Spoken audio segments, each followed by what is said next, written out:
Please welcome to the stage writer-director Jeannie Donahue.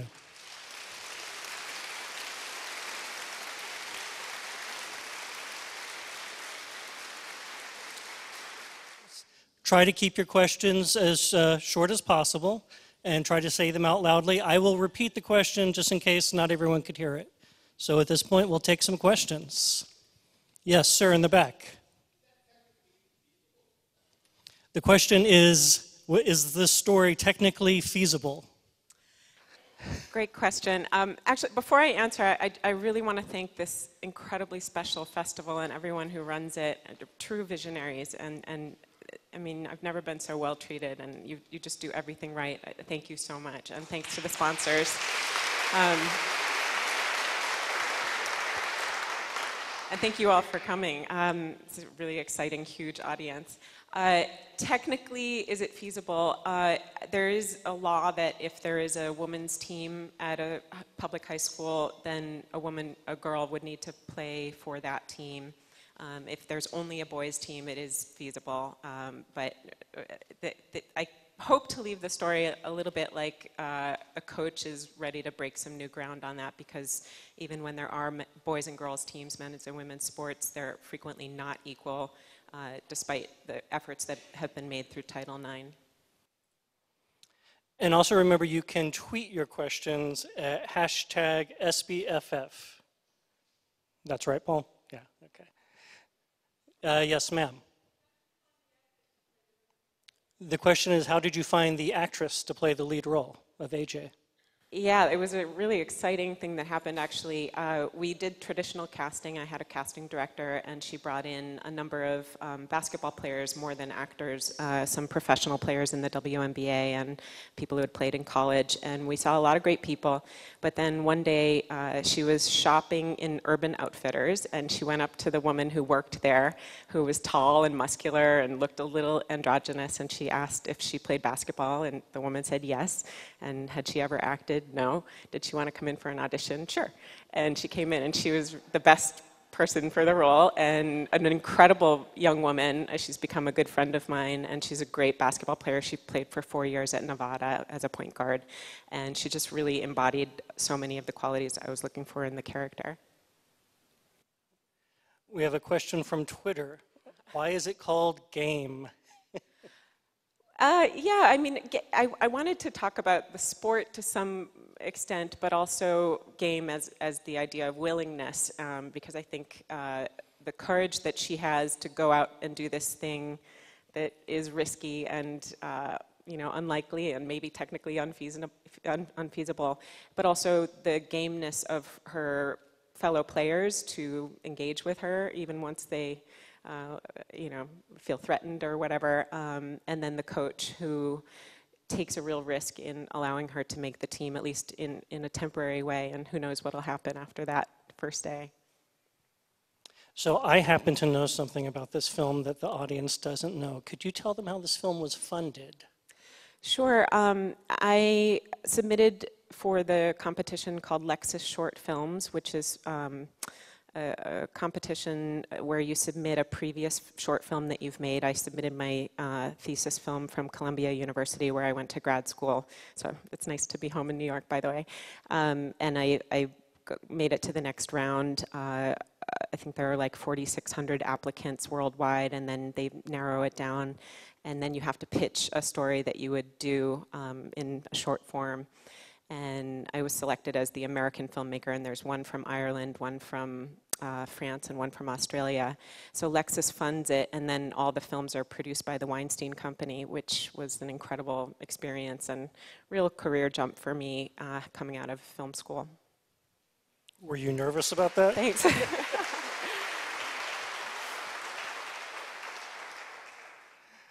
I asked Jeannie earlier, were you nervous having to deal with the Weinstein Company? Yeah, definitely. I'd only made shoestring budget level films on my own with my friends before this, and suddenly I was like going into meetings with very high-powered executives and an incredibly broad team of 100 people on set and behind the scenes making this. So it was a little intimidating, but you just acclimate pretty quickly if you're game to do something like that.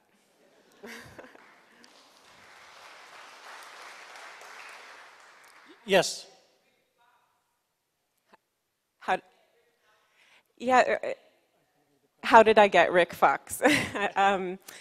Well, I really, really, really hoped and dreamed we could get an NBA player or former NBA player, both for the authenticity of somebody in a role like that, but also for bringing attention to the message of the film and equality in sports and you know the inspiration I hope it yields. So I was really, really hoping, but didn't expect anything. But I grew up in Boston, and I followed Rick Fox from when he was a Celtic, and now I live in LA. And then followed his career when he was a Laker, and he's in like my favorite basketball movie, He Got Game by Spike Lee. So we went out to him with the script and a very long fan letter from me, and he jumped right away and he said yes, and he invited Nicole, the lead, and me and the producer over to his apartment, and he was an incredibly generous collaborator on this at every step of the way, and really believed in the message too.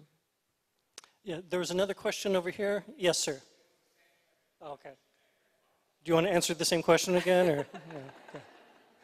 Well, I will say one other thing. I forgot.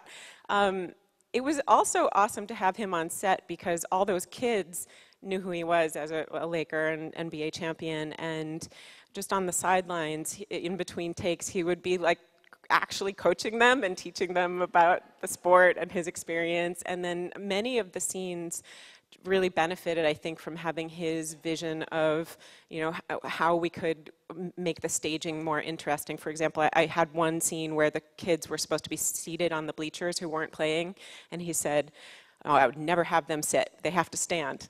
Like, be ready, be ready. So we changed it into that. And he was never forceful with that, but he gave a lot of really great insights to what he thought the coach would actually do. And he was, you know, such a joy to work with in every way. So we did have another question from Twitter about what the story process was like and how you wind up choosing basketball as the sport for the movie. Okay, so I'll answer the second part, I guess. I played a lot of sports growing up. I played basketball, but also several others, and I frequently felt there was an inequality between the women's teams, girls' teams, and the boys' teams. So I wanted to speak to that. And I've you know, had a lot of jobs, and certainly working in film, it's unequal, and I wanted to address that theme, but through you know, an action film, a sports film, which is a genre I really like. So the story process actually is that I'm working on a feature-length film that is a very similar story, but it's actually set in the NBA.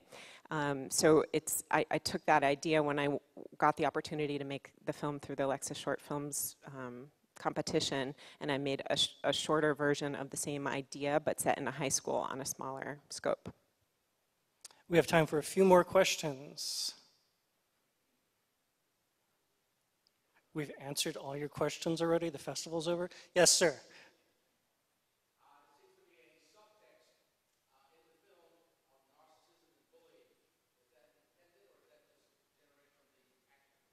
I think everyone heard that, but it was about, is there a subtext in the film about narcissism and bullying, and was that intended?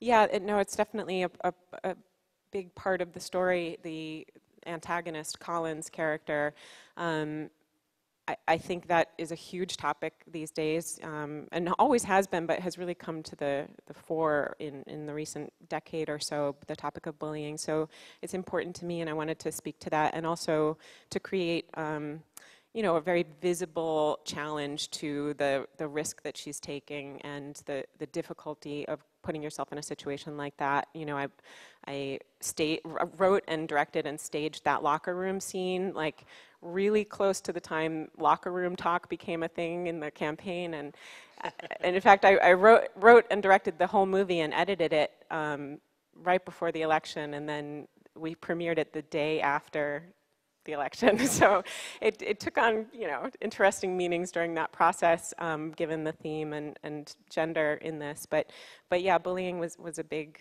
you know, sub-theme. Thanks for asking. Yes, ma'am.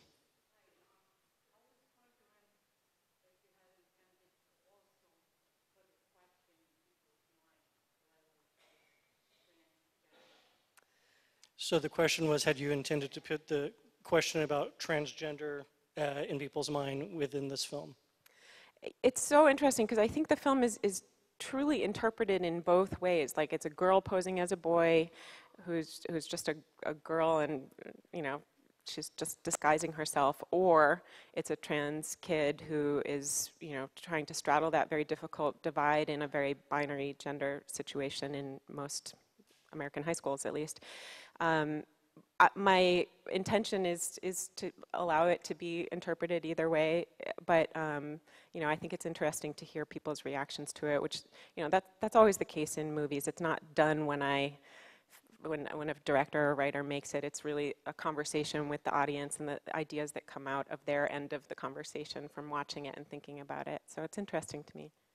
Jeannie Donahue, thank you. Thank you so much.